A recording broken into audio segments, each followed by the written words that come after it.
Hi friends. பாதம்ங்கிறது வந்துட்டு S ராமகிருஷ்ணன்கிறவங்க எழுதியிருப்பாங்க. இதில் வந்து என்னென்னா, ஒரு மாரின்னு ஒருத்தவர் வந்துட்டு ஒரு கடை வச்சு செப்பல் தைக்கிற கடை வச்சுருப்பாரு. அவர் வந்துட்டு ஒரு நிறைய வந்து வியாபாரம் வந்து கிடைக்கும்னு சொல்லிட்டு வந்து உட்காந்துருப்பாரு. ஆனால் வந்து அன்றைக்கி ஃபுல்லாகவே மழை பெஞ்சிட்டே இருக்கும். அதனால் வந்துட்டு எந்த வியாபாரமுமே நடக்காது. தன்னோட பசியை வந்து போக்குறதுக்கு என்ன பண்ணுறதுன்னு சொல்லிட்டு ரொம்ப யோசிச்சுட்டு ரொம்ப கஷ்டத்தில் வந்து உட்காந்துருப்பாரு. அந்த தெருவில் யாருமே இருக்க மாட்டாங்க. அவரும் ஒரு மரமும் அதுக்கப்புறம் ஒரு 8 பழைய செருப்புகளையும் வச்சுட்டு மட்டும் உட்காந்துருப்பார். அப்போதைக்கு ஒரு பொண்ணு வருவாங்க. அவங்க வந்துன்னா இடது கையில் வச்சுருந்த காலனியை கொடுத்து இதை வந்து தச்சு வச்சுருங்க, நான் வந்து வாங்கிக்கிறேன்னு சொல்லிட்டு போயிடுவாங்க. அப்புறம் வந்துட்டு அவங்க வருவாங்கன்னு பார்ப்பாங்க. ஆனால் வந்துட்டு அவங்க வரவே மாட்டாங்க. ஆனால் அந்த செப்பலை வந்துட்டு ஒரு சிலவங்க வந்துட்டு போட்டு பார்ப்பாங்க. வந்துட்டு இதுனா அழகாக இருக்கே அப்படின்னு சொல்லிட்டு போட்டு பார்ப்பாங்க.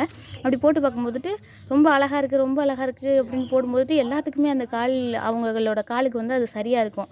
அப்போ அதை போட்டு பார்த்துட்டு வந்துட்டு அதுக்காக வந்து காசு கொடுத்துட்டு போவாங்க. அப்படி எல்லாருமே கொடுக்க அவர் வந்துட்டு செல்வ செழிப்பு மிக்கவராக பெரிய லெவலில் வந்துடுவாங்க. அதான் வந்துட்டு இந்த இதில் சொல்லியிருப்பாங்க. அப்புறம் 30 வருஷம் கழித்து வந்துட்டு அந்த பெண் வந்துட்டு அந்த செப்பலை வந்துட்டு கேட்பாங்க. அதுவும் மலையில் வந்துட்டு கேட்கும்போதுட்டு அந்த பொண்ணு கேட்கும்போது அவர் வந்து எடுத்து கொடுக்கலான்னு எடுத்து கொடுப்பாங்க. அப்போதைக்கு அவங்க போட்டு பார்ப்பாங்க. அந்த பொண்ணுக்கு வந்துட்டு அது பத்தாது. அந்த மிச்சம் எல்லா காலத்துக்கும் பற்றினது அந்த பொண்ணுக்கு பத்தாமல் போயிடுச்சு. அதுதான் வந்துட்டு இங்கே வந்து பாடமாக கொடுத்துருப்பாங்க. நூல்வெளி. இதில் வந்துட்டு என்னென்னா, எஸ் ராமகிருஷ்ணன் அப்படிங்கிறவர் தான் வந்துட்டு இந்த பாதம்ங்கிறத வந்துட்டு எழுதினவர்.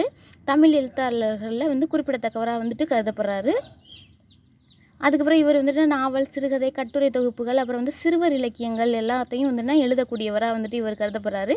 இவருடைய நூல்கள் அப்படின்னு பார்க்கும்போதுட்டு ஒரு 4 நூல் சொல்லியிருக்காங்க. அது என்னென்னா, உபப்பாண்டவம், கதாவிலாசம், தேசாந்திரி, முளைத்த கதைகள் அப்படின்னு சொல்லிட்டு 4 நூல்கள் கொடுத்துருக்காங்க. தாவரங்களின் உரையாடல் அப்படிங்கிற ஒரு சிறுகதை தொகுப்பில் தான் வந்து இந்த பாதம் அப்படிங்கிறது இடம்பெற்றிருக்கு. தாவரங்கள் கூட வந்து உரையாடிக்கிட்டே போய்கிட்டு இருக்காங்க தன்னோட பாதத்தை வச்சு அப்படின்னு சொல்லி ஞாபகம் வச்சுக்கோங்க. பாதத்தை வச்சு தான் நடந்து போகிறீங்களா அப்படின்னு கேட்கும்போதுட்டு ஆமாம் எஸ் அப்படின்னு சொல்லி எல்லாம் சொல்கிறாங்கன்னு ஞாபகம் வச்சுக்கோங்க. அப்போ எஸ் ராமகிருஷ்ணன் அப்படிங்கிறவர் தான் வந்து இதை வந்து எழுதியிருக்காரு. அவரோட நூல்கள்னு பார்க்கும்போது உபப்பாண்டவம், கதாவிலாசம், தேசாந்திரி, முளைத்த கதைகள். Okay friends, thank you.